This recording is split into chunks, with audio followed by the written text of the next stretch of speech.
You think sex is overrated? It is overrated. Okay, maybe because I used to do it so much when I was struggling with many things.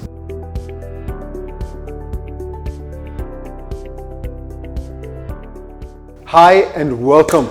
We're so excited to be back again for another show. And today is special. Every time we sit on this bench, I have a newer, better, more exciting interview or interviewee.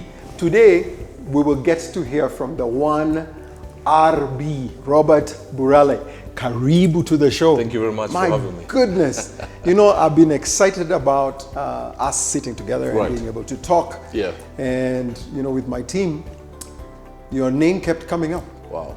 Get RB. And I'm like, okay, well, it's, you know, yeah, all right, we'll call you. But RB, you're a thought leader, transformational speaker, CEO, you know, all these great things. And the other day I realized you're also an exceptional marketer. I think I am actually. You are? Yes. Yeah, you speak and people just, I don't know how I'm looking for that gift of getting money out of people's pockets. MCing, eh? MCing, Yeah. that's amazing. Actually, I was voted the best corporate MC in Africa this Bro, year. but you don't say. I'm just whispering, man. Corporate MC in Africa. MC in Africa. Yeah. Last year. Yes. All right. 2022, yeah. Okay. I'm just whispering. Tell us about yourself. Well, what can I say about myself? I'm just a man surviving by God's grace. I've experienced the amazing grace of God. A man who has had an amazing journey, ups and downs, mountains and valleys. What do I do now? Of course, I'm a pastor of the House of Grace under Bishop David Moredi. I run the RB company. I run the Robert Burale School of Leadership, the Naked Truth, and the Men of Valor Project. And I'm a father to the most beautiful girl in East and Central Africa. Wow. Yes. Is that right? That's just me. And I'm an author. And you're an author. Yes, sir. Man. And an actor. Okay. Do you also do M-Pesa? You know this. Bro, God bless you. My goodness, look at all these things. Yeah. I'm wondering where to begin. When I first saw you, everyone was calling you a fashionista. Right. You show up on my show and you're looking better than I am. I'm wondering, you know, I can't keep up. Tell us, where did this whole fashion thing begin? I don't know. I've never studied fashion. I've never gone to school of finishing or whatever. I just pick. I'm Luo, but I have Luo blood. Okay. My grandmother is Luo. Okay. She had great influence on my dad, which of course came down to me. So I just liked combining my outfits together. And you'd get people saying, wow, you look good. And I believed it. So I said, okay, fine, I'm even going to look better. Yeah. But I have to be honest, I have never done a course in fashion and design and finishing. No, I've never done that. Well done. So people called me that, not based on my qualifications, but based on how I presented myself in as far as dressing is concerned. And then because of that, I started studying a lot about cuts of clothes, the type of suits, colors men are supposed to wear based on your height and your body size, and women as well. So I grew in knowledge, but not in an academic institution. Okay. But of course, social media, studying, and I have something called Thinking Thursday. Okay. I've done this for the last many years. Okay. I sit for 3 hours and my work is just to think with a pen and a paper. Wow. So I get ideas as I'm thinking. So I've done that every Thursday.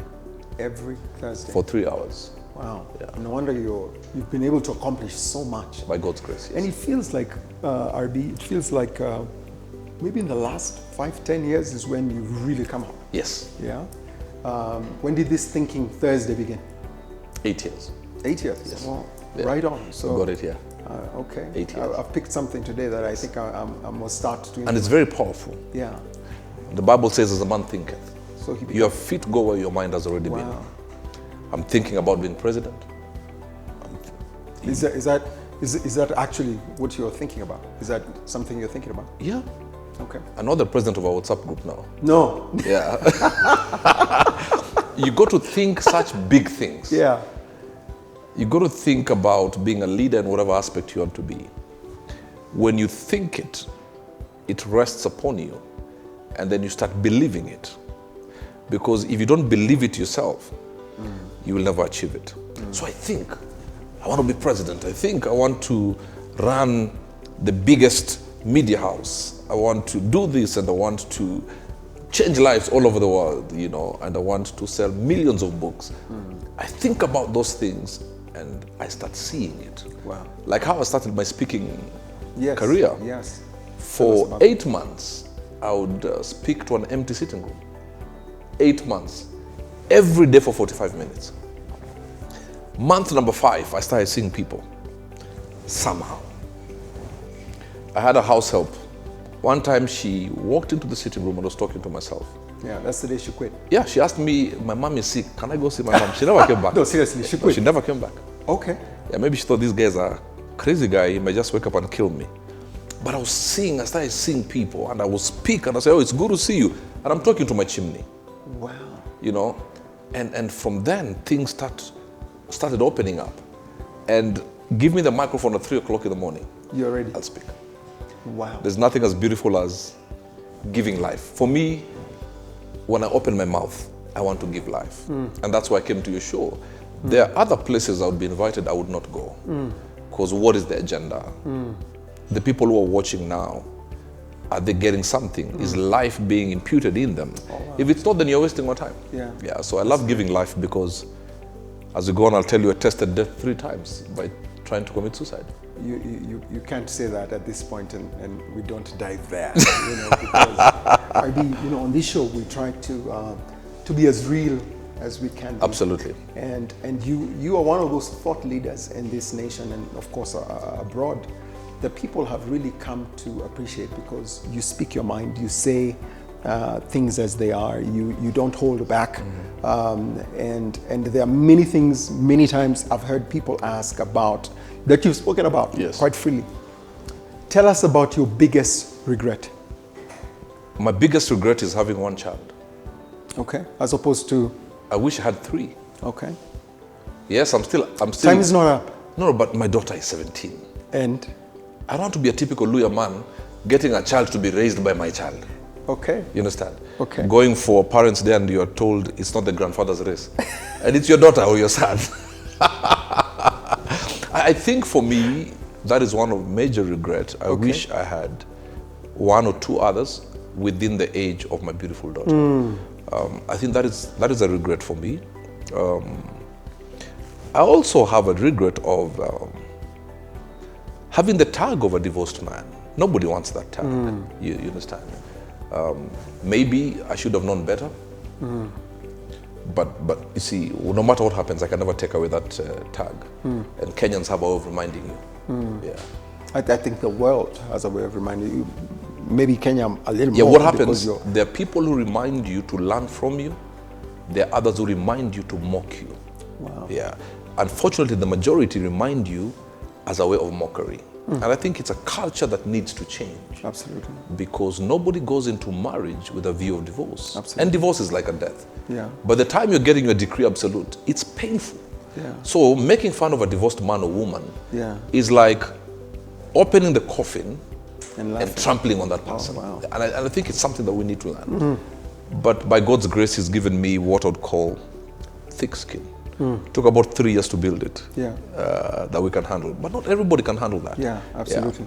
So that is a regret. What else do I regret? I wish I had given my life to Christ earlier in my life. I would have avoided the strip clubs. But then again, if I look at it on the other side, the strip clubs, my addictions, my failures, my mistakes, birthed my ministry. Okay. Yeah. Wow. You've said so much. I'm wondering which one to tackle first. That's my problem, man. RB, so many people thinking about this whole institution of marriage. Right. And especially young people. They, it's like people are trying to run into marriage. Right. And then those who are married are trying to run out of marriage. What's the one thing you would say is such an integral part of marriage that with this thing missing, there is no marriage? Purpose. Sadly, young people marry for sex. Oh, that guy is a 6-pack. That lady's hips don't lie. Well, after 10 years, they'll start lying. Yeah, absolutely. You understand? And the 6-pack will disappear. Yeah. And also as the church, I think we mislead people. We make people think the first year is the honeymoon stage. I beg to differ. The first year is the discovery stage. The honeymoon comes after 3 years. Wow. If you can survive 3 to 5 years, then you start enjoying marriage. The first year you discover some things. You know, when you're dating, you put your best foot forward. You'll open the door. You'll pay the bill. But a man is like a hunter. When he gets it, then he relaxes. But the lady would be like, no. 2 months ago, when you're planning our wedding, you're all over me, you would hold my hand, you'd send messages every morning. What's going on? So we have lied to people, or we have misled them with good intention, that the first year is the honeymoon stage. That for me is the discovery stage. And then if we tell them that's a honeymoon stage, then they start discovering things that they don't like. Then people now start saying this was a demonic union. My pastor told me that this is now the land of milk and honey. And that's why people are divorcing very quickly. People get married because of sex. And I'm not saying that is not an important part in marriage, but it cannot be the be all and end all. I think it's overrated. Okay. Not every time will you feel like a stallion. You think sex is overrated? It is overrated. Okay, maybe because I used to do it so much when I was struggling with many things, but I still think it's overrated. Because now, what happens, to be honest, when the man is 50, 55? He's no longer Messi. It becomes underrated. He's not Man City. He's Chelsea. Yeah. What happens? Chelsea, you are looking, okay. yeah, of course.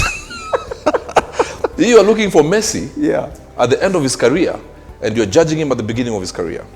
Then what happens if that's what brought you together? And when I talk to young people, even on my radio show, that's what brings them together. You know, that lady will not always be with a small waist like this. 3 kids later, she can't even move. Then what happens? You start looking outside. Purpose, if purpose brings you together, then love will be intentional. Wow. Friendship is a byproduct of purpose, because we are in this together kind of thing. You understand? Like you run a company. You may have disagreements with some of your staff, but listen, there's a vision, there's a mission. Tomorrow, let's come back and do it again. Because it supersedes Absolutely. any small squabbles. So purpose for me is the be all and end all. Wow. In as far as marriage is concerned. Wow. Yeah. Well said, well said. I know you've authored a book, From the Strip Club to the Pulpit. Yes. Why are you closing your eyes? Because I've just remembered those days.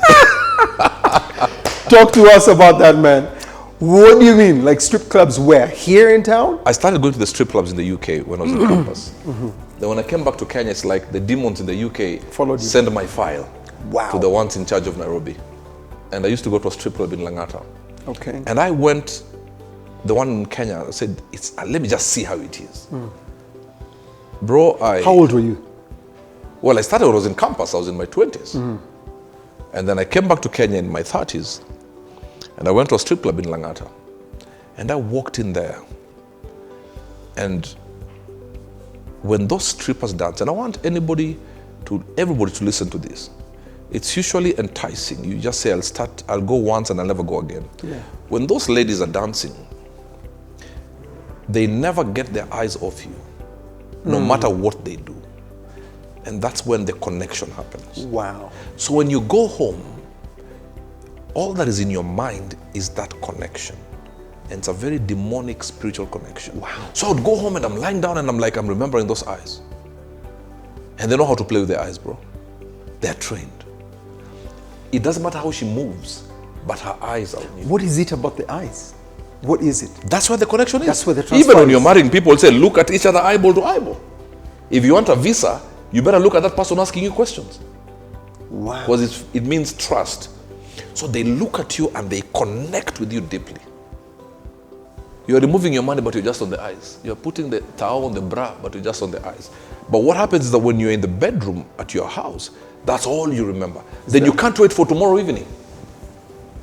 To go back and see them eyes. Yes. And they're very good. So for me, I started going and I would go on Wednesday, I would go on Friday. And there came a time I used to say, this is the last time I will be here. Tomorrow I'll be back there. And I'd go there with borrowed money. I've spent 100,000 a night in a strip club. Bro. Until the ladies would see me, they say the big kahuna has come in.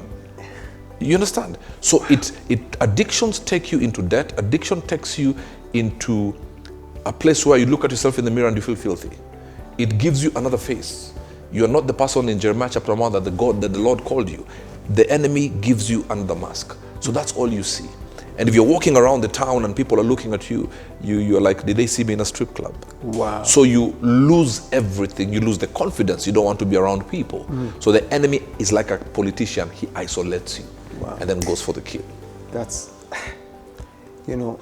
And people in church are struggling with it. Oh, yeah. See, the problem with us pastors, we want to say it is well all the time. It is not well. No. You know, it's funny. So there was this trend that was going on about super gonorrhea or something that's going on. Yes. And people are talking about all this stuff that's happening in Nairobi. What's your view on what's happening in Nairobi right now as far as relationships, people just sleeping together? Everyone, somebody said this, everyone per person sharing. Yes. Is the thing in Nairobi. Absolutely. What have you If found? you want to know what is happening in a city, listen to the artists, the comedians. What they joke about most is reality on the ground. There's even a song, Nairobi, kila mtu ukinipea sijui napatiana. That's what is on the ground. Wow. That is what is on the ground. And there's like something has taken over. Well, number one, hopelessness. Number two, lack of proper mentorship. Number three, social media. In Nairobi, if you date somebody for 5 hours, you're in a long-term relationship already. Hour number 6, you should be banging each other like rabbits. So we have lost that value system. We have lost, now somebody slides into your DM at 8 o'clock in the morning, 4 o'clock, you're celebrating 12 hours in a relationship. You understand what I'm saying? Wow. So it's lack of mentorship. But even the church must now have these real conversations. Absolutely. Tell the young people, listen, Absolutely. not kila saa we have a project. Tell the young people, munamangana sana. As it is. Because let me tell you, there was without mentioning names, there was a church that had a youth kesha some time back. In the morning, the workers were collecting condoms. Not forgotten Bibles. I've heard that a lot, Yes. by the way. I've heard that a whole They lot. were collecting Yeah. condoms. Wow. Parents have become too busy to raise the children. Parents are twerking in clubs, their children are watching pornography in the bedroom. Because you've given them free Wi-Fi and laptops and iPads and phones and everything. So there's a problem, and that's what is happening in Nairobi. When the 13-year-old sees 17 and 18-year-olds sleeping around, by the time they are 15, they're like, this is my time. Now the 40s are doing the same. Wow. Oh, let's go to Naivasha for the rally. Some have no clue what rally is about. They were not going for the rally. No, just carrying alcohol, and they're having sex on lessors and bonnets of cars, and our kids have access to social media. So they're seeing this. So we have normalized the abnormal. So the young people don't know it any other way. So when they sleep around at 18, after all, we have seen. Yeah. When the That's Bible what's says, been modeled. yeah, bring up a child in the way that they should go. When they grow, they will not depart from it. But the enemy has perverted it and given us another way of raising our children. You go to clubs, I'm sorry to say this, and I'll say it and I'll get some flack. How can we have a trending topic of a man dancing in a club? I think he was a chief or something. You know, my lips, your lips, we kiss, guara guara. And it was a trending topic. Yeah. Then there's a problem. There's a time some people in Kenya discussed celebrities behind. It trended for 7 days. Then there's a problem. These are grown men. You are just there. You have checked your kids' homework and then you are just trending, talking about a woman's behind. So what has happened?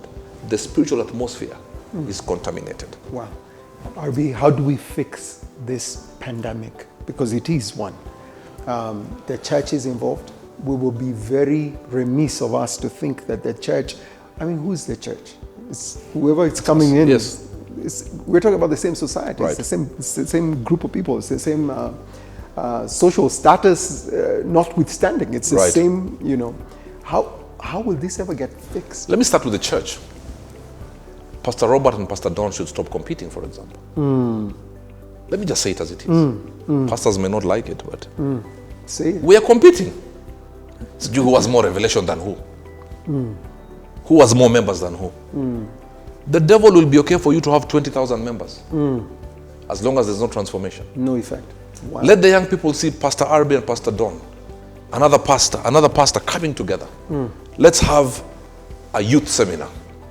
And you're not arguing which church and who will take the offering. My goodness. Wow. When there's division, then there's a problem. When young people call my show and I say, do you go to church? Yes, but nobody takes care of us in church. And that's why they listen to the wrong people on Instagram, on Facebook, on whatever. Men dressed like women with millions of followers, those are the people they're watching.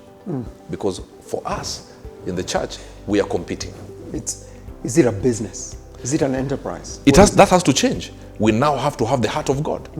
Let me stand. And that's why Pia Mapasi says sometimes we are too perfect. Why did pastors never had struggles before? We always talk about our days in Bible school. Yeah. Maybe I'll come and tell you. Madam, I was the chief Don Colion. You understand? I'll tell you. Pornography, I watched here and there. These young people will connect with you when you're like, okay, fine, you know what? These are my scars. And yes, does it work against us sometimes? I have been open. It has been used against me. But if 1,000 people have a problem with that, but one life is changed, then I'll concentrate on that one life. Wow. So let's remove our masks and say, you know what? I remember I was watching an interview by Reverend Kula. He says, I've done businesses. Some have collapsed. Now I'm doing this. When people see that, then they will not give up. Because if he did it, then we can also do it. But now, because failure is part of life, and it's part of success. Yes. Yeah, absolutely. But we are perfect. We are all tongue speaking. We have Revelation, Hebrews, and Greek, and Latin, and everything. Yeah. But the young people are telling you, Pastor, I'm struggling with masturbation. Talking about people in church. Forget about the world. In church, I'm struggling with masturbation. I'm struggling with pornography. I'm struggling with immorality. Help me. Why can't we say 10 pastors coming in together and we go to Uhuru Park and we have this conference? Wow. And you know what? Huyu pasi unacheki hapa alikuwa msema mapono. Huyu alikuwa ananyonga. Lakini God alimtoa. That's how we'll deliver these people. But now because we are too perfect, they go to the world. And the world is very loud. Just take a walk about Instagram or social media. There's overload of information. But ours is quiet. And it's not real. Wow. Jacob was asked, what is your name? It's what is your struggle? When you called it, then we give you another name. From a supplanter to a son of promise. You understand what I'm saying? Absolutely. So I think we need to do that. We need to have the right TV. We need to have the right content. We can't be having TV stations interviewing slay queens.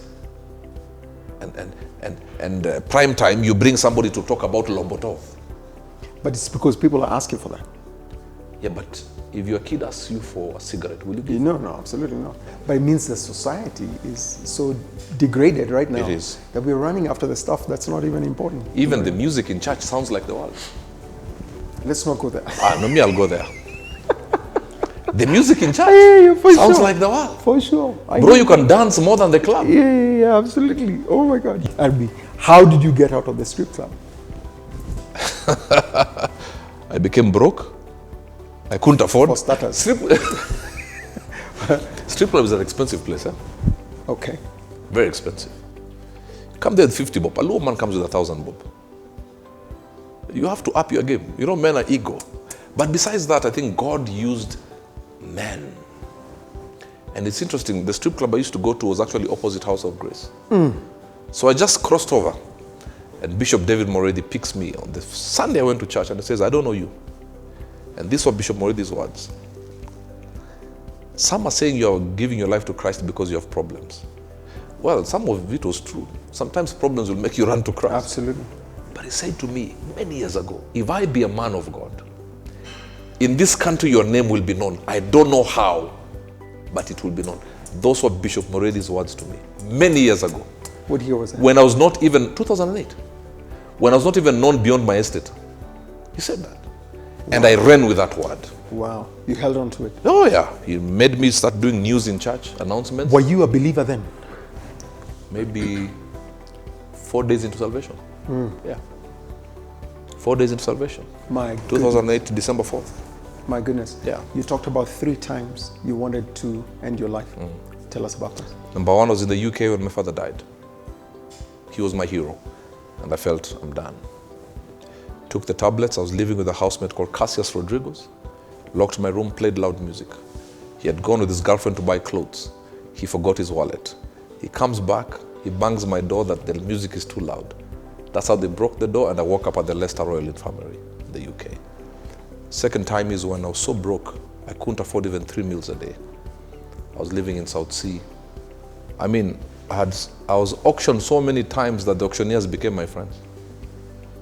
I mean, it's so bad when 3 auctioneers come to your house the same day. 3 different. Yeah. The last one I told him, unless you take my clothes, I have nothing else to take. And did you know auctioneers are not supposed to take a bed? Oh, is that right? Or a cooker. The Lord does not allow them. I don't know if it has changed. Because you have to eat and you have to sleep. The third time I just felt, I've wasted so much time, I'm useless. You know? And the Lord told me no, through another man of God. He says you're not useless. And that's why I have a lot of love and respect for my bishop. He's a true father. Walked with me through the journey with love and rebuke. And that is why when I speak life. Because I've tasted that death, man. People think suicide is a difficult thing. Anybody walking is less than 4 minutes away from suicide. Because the enemy comes and puts you under pressure. Do it now. And suicide is no longer the slums. Men in suits. Ladies with the Brazilian weave. You could be in Westlands, the weave is still on Uhuru Highway, looking good. Those are the suicide candidates. So I went deep in the things of God. I would pray. I told God, you have to show yourself. I don't know how, but you have to show me that you're with me. You have to give me a snippet, like a trailer. And then that's how things started. I was doing news in church. I go to the parking, somebody says, were you the guy doing news in church? Yes, tomorrow go for an audition. That's how I got a show on NTV, Kenya, my land. So like, oh God, so you mean, you know? It's doable. Yeah, slowly but surely. But then I go into salvation, then I lose my small brother, I lose my big brother in four months. One dies of sickle cell anemia, the other dies of a road accident. I'm like, God, I thought salvation was a place of joy and milk and honey, you know. Buried my father, then I've buried my other sister, I've buried 4 of our immediate family. And I told God, what's up? When I was in the world, I didn't lose any of these people. Now you've made me Amsha the devil. He says, no, I'm walking with you in this journey. When I look back, I say, this for the Lord. For me, many people say that statement as a religious statement. This for the Lord. For me, Pastor Don, when I say this for the Lord, I really can say this for the Lord. Yeah. Because I understand it. Wow. Having lost friends, having been gossiped, having been ostracized, having been mocked, you know. Imagine I'm a preacher, I'm a public figure. I get married to an extremely good woman of God. And I would never say anything bad about her. 1 year, 2 days later, the marriage is over. 1 year, 2 days. Yeah, that was the length of my marriage. Then I'm a relationship coach. But God. Yeah. How long has it been since the divorce? 2013. I was married in 2012. Marriage ended in 2013. I'm here now. You're still here. But I have to get married, man. Is that right? I don't have the grace to be single. You have the grace still here. Bro, what are you talking about? Hallelujah, man. And now you're closer to what age? You know what I'm saying? I'm on the wrong side of 40. Are you serious? Yeah. So you said somewhere that you're going to get married when your daughter turns 18. You know what I'm saying? I mean the power of words. So tell us about that. I once a time, you know, social media have people who just throw questions. Utaoa lini? And I just said it on my social media. I will marry when my daughter gets to 18. My daughter gets to 18 in 2023. In 2023. A couple of months. You're talking about 2023 like we are not in 2023. Yeah, she's getting to 18 this year. All right. So, are we expecting anything? Keep your eyes open, keep your ears on the ground. And all the bloggers are like, okay. I know. No. I don't have the grace to be single. Okay. No, let's be honest. Yeah. I don't have that grace. God did not give it to me. Okay. But since then up to now, have I been in a relationship or two? Absolutely. Of course, in purity. That's the honest truth. But yes, I intend to get married. 150,000%. There are people thinking right now, you said you're a lawyer man. Yes. You've been walking in purity. Yes. They don't believe it. They don't believe That's what I'm saying, it's by the grace of God. Okay. Sometimes I also don't believe it myself. Even you don't Yeah. believe it? Okay. What are you going to do different now? What am I going to do different now is make sure there are very few people involved in my marriage. Wow, Yeah. that's powerful. One of the biggest what mistakes does I did. that? Let's unpack that. What does that mean?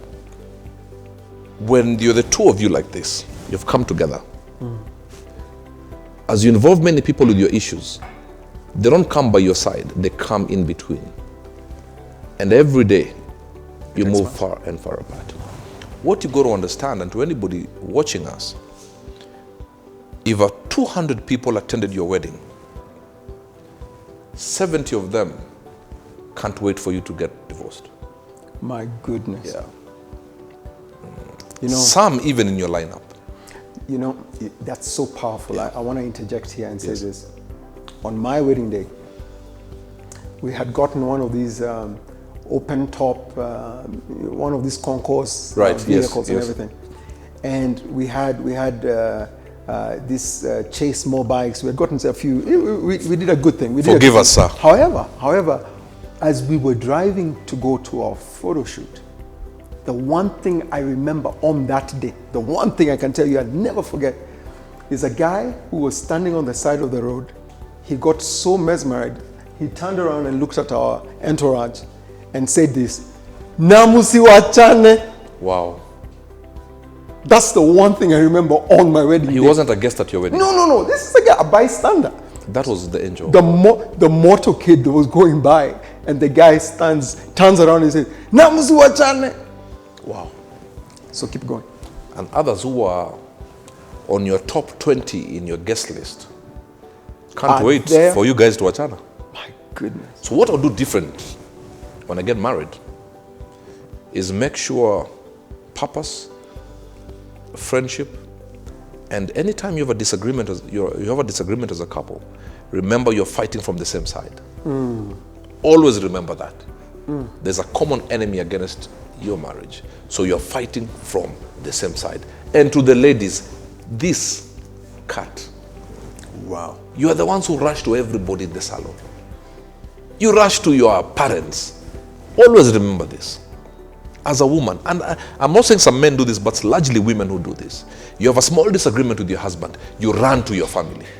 Well, a week later, you'll forgive each other, but your family does not move on. So they will look at your husband as a very bad person. You've even had ice cream, you have gone where, you have even gone to Mombasa for holiday, but the family doesn't move on. So the wisdom to know when to speak and when not to speak. You don't say everything. Unless your life is in danger, you can't rush. You're on Facebook asking for a friend and it's you're asking for yourself. You are in the salon, you're talking to everybody. Let me tell you something. I have a friend who, his fiancée really annicked him, embarrassed him on social media. And one of the ladies who was helping her hit on that man, I can tell you right now, 100% true story, is now married to that guy. Same guy. Yes. So you looked for a battalion to hit that man. They helped you, but then they slid in his DM. Today, those two are married. And the one who was being helped to Anika to abuse the guy is still single. So not everybody who claps for you is for you. In fact, that's why I frown upon very big weddings. You're just bringing many enemies. Wow. We should go to those small weddings, eh? Yeah, we have Nice. one. We have one in 2023. Hallelujah. The prophet has spoken. That's it. Yeah, just nice and small. Does marriage work? I do believe marriage works. Marriage is a God idea. Marriage is a good idea. Marriage works, but we enter into marriage, one with a hammer, another with a chisel, to bring down the house. When you enter into marriage, God has given you a beautiful home. But one is with a hammer, another one is something else. Your work is go to that corner, bring it down. Then when it's down, you tell God what happened. But also, I'm going to say this. Some people are married, but they're not ordained of God to be married. It's the truth. You know, what God has put together, let no man put asunder, has become a very religious statement. So anybody who comes to a church and has paid the money for the church, and you book the hall, then let no man put asunder. But the truth of the matter, Some of the marriages are not working because they are not of God. How would you know whether it is of God or not? There's young people watching you right now. Yes. And they're wondering, they've been dating, they've been this, how do they know that this? Let me say how you know that they are not the one. Number one is, what is their main thing? If their main thing is the flesh, every time the guy or the woman just wants to excite your flesh, calling at midnight, talking in the bass, hello baby, just about the flesh. You know, your hips don't lie, it's about the flesh. Even go to a supermarket, you go to the bed section. You just want anything that is involved with bed and sex. If that is the main thing, you're in trouble. Number two, if you are not spiritually compatible, intellectually compatible, then there's a problem. I mean, boss, you're helping someone. Yeah.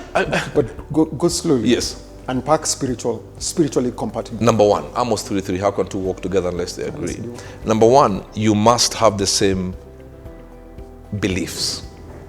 You must. Otherwise, you'll fight each other. No, that's the ground zero. Foundation. Yes. Then, with your spiritual compatibility comes your calling and your purpose.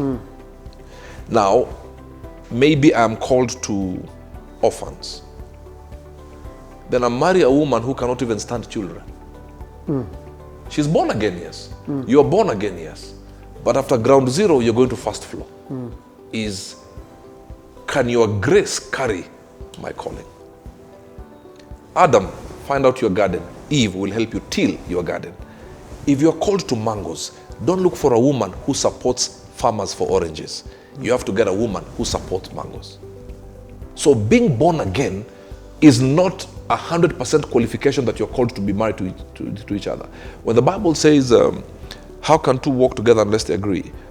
Is two believers can be incompatible. But the lie is, as long as you know the Lord, then we can get married. No. Do you think that's also where unequally yoked? Yes, two believers can be unequally yoked. We narrow it down to believer, non-believer. No, not at all. Two believers can be absolutely unequally yoked. Intellectual. Yes. Intellectual. Okay, let's be honest. If you go with your wife to a place, guys are having dinner, and you're having some serious discussions, and you are throwing points, heavy points, and guys are nodding. Then she says, guys, did you watch Alejandro yesterday? Oh, no. There has to be a way that you carry each other. Not that you go for dinner and you're praying that your husband does not open his mouth.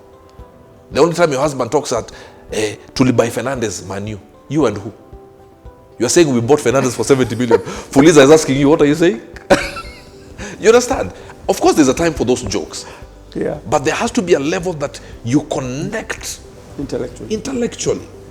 I mean, even when you speak, your wife is feeling you. You can't be talking about GDP, then your wife is asking in the bedroom, which movie is that? You understand what I'm saying? And I'm not saying that you marry a professor, but you have to connect somehow. Otherwise, you can't be talking about Manu, football, and Mexican soaps and Nigerian movies all the time. There has to be something. You have to. And of course, physically compatible. The truth of the matter is that you also have to be, the person you marry must be an object of your desire. Yeah. Must be somebody you're attracted to. Physically as well, because it plays a role. Not the main role, but it does play a role, to be honest with you. When you look at her, the hair at the back of your head shall stand. I know believers just don't want to believe this. Believers are too holy and sanctimonious. Is that right? Yeah, in the bedroom, it's not a kesha. It could be. And it shouldn't be. Until let's pray. Hallelujah. Praise the name of the living Lord, sister. You call your wife sister in the bedroom? Come here, my sister. Come here, darling. No. RB, you're loved in equal measure. And hated in equal measure. Yes. How do you deal with that as a, you're a rising star? Right. And you continue to rise. Yes, sir. By God's grace. How do you deal with it? What happens is, I don't live for the praises of men. The criticism of men will not kill me. If you live primarily for the praises of men, when they criticize you, they'll kill you. I don't take it personally. I mean, there are people who can't even stand watching me now. Check out 1 or 2 comments, you'll see. You understand what I'm saying? I'm desperate for the audience of one. God, am I in the place of calling? Then what happens, if you're in the place of calling, God will give you favor with the people that matter. Yeah. And give you grace to handle the insults of the people who don't matter. Yeah. That's good. Otherwise, and it wasn't easy at the beginning, I'll be very honest with you, Pastor Don. I would be like, why? But as Apostle Selman says, some people will hate you because you're doing the right thing. But having said that, have I done some mistakes? Yeah. I've made great mistakes. I've hurt some people. And we can easily say, why are they? Some people would be justified to show their anger towards me and towards any other person. Yeah. We got to get to a place that you accept it's not always been right. Others will move on, forgive, others may not. Even for me, the people who have hurt me, I have forgiven others easier than I've forgiven the others. So I have managed to put things in compartments. I know this. Some people will insult you on social media, but they have no clue who you are. When I had Corona, some crazy person just tried to say, I have been given 20 million by the government to promote Corona. Then I was looking at the comments. Somebody said, yeah, no wonder I saw him drinking yesterday. Bro, I'm fighting for my life at Nairobi Hospital. So you see, such a person just needed to say something to tarnish you. You understand? Do you take that personally? Just say, ouch, and move on. Some people will insult you because they have access to free Wi-Fi. So you can't keep... For that basic reason. Yes, they just have free Wi-Fi. Or other people just don't like when God uses you. Always remember that. Do you know there are pastors who will dislike you because God is using you? You understand? Yeah. But also there are others who will love you, not for you, but for what God is doing through you. So be careful, because if you bring close the people who love you for what God is doing for you, then they can stab you easily. Wow. Yeah. Wow. That is so well So you said. must have your outer court, inner court, and Holy of Holies. If in your Holy of Holies, you have more than 5 people, go to the nearest hospital and get your head checked. You're mad. Yeah. You're crazy. Yeah. 5. In That's fact, way 3 is too okay. much. Yeah. That's for your Holy of Holies. Yeah. That is so Outer well court 10. No, inner court 10. Outer court you can have everybody million. else. Yeah. said. Yeah. Yeah. During that time, Corona, Yes. you even appeared on the news. The Minister of Health talked about... Morade ule wa COVID. Yeah. You know, you're so phenomenal that even the Minister of Health had to mention Yes. you. Because everyone has been asked, who is this? And he's genuinely asking, Yes. who is that? But we are can I talking shock about? you? Yeah. That season gave me the most business I've ever done. Are you serious? It opened international doors for me. The moment it got to government level, I knew that's a governmental demon, a higher level demon, fighting another lifting. And I started concentrating on what God is trying to do. Because if I was attacked at that level, that in a press conference where people are dying, some journalist who has a salary asks a minister if this guy is truly sick, then I knew that level of demon, it means that I cannot be here. Wow. Then there's a place in the spirit that the Lord is lifting me. Then in the US, in the UK, in Germany, some people are like, who is this guy people are talking about?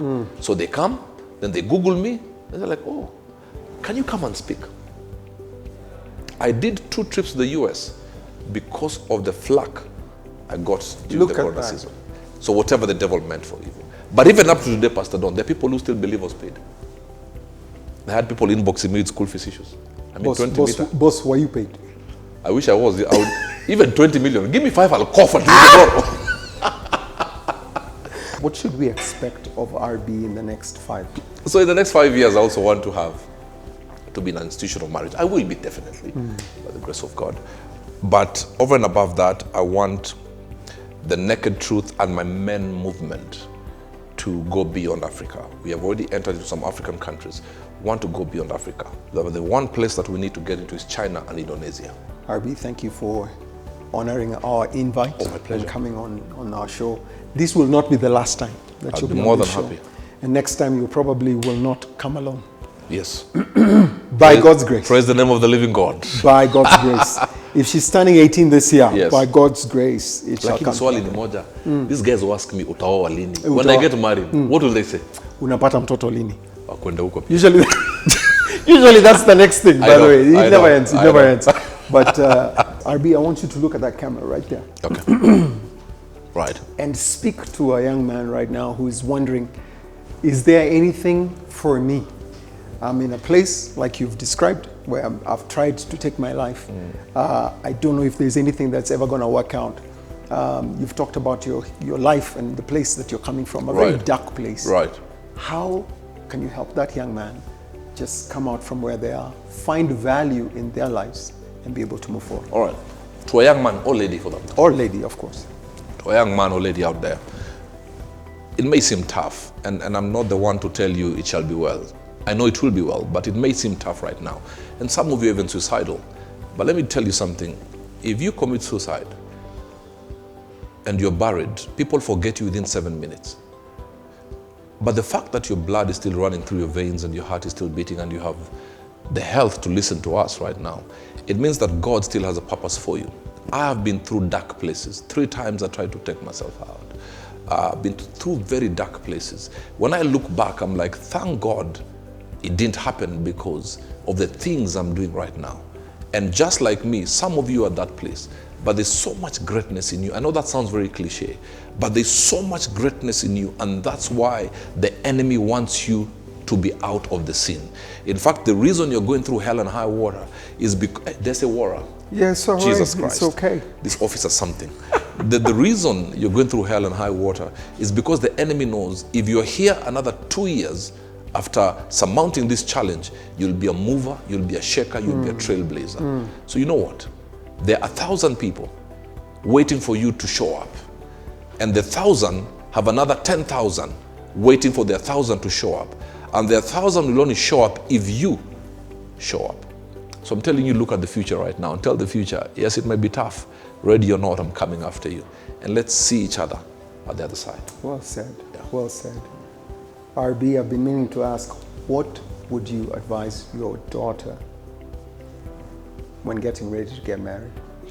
I would advise my daughter, find out who you are, what you are called. Purpose is what drives everything, and you'll get it right. We've enjoyed, and I know you've enjoyed this conversation, so much that was completely unpacked, and others that we will unpack on the next show. RB is a man that is so open. Reach him on any of his social media. We'll put it on the screen for you to follow him. Listen to this man. You know, anybody who's been successful and has gone through failure is somebody you can trust.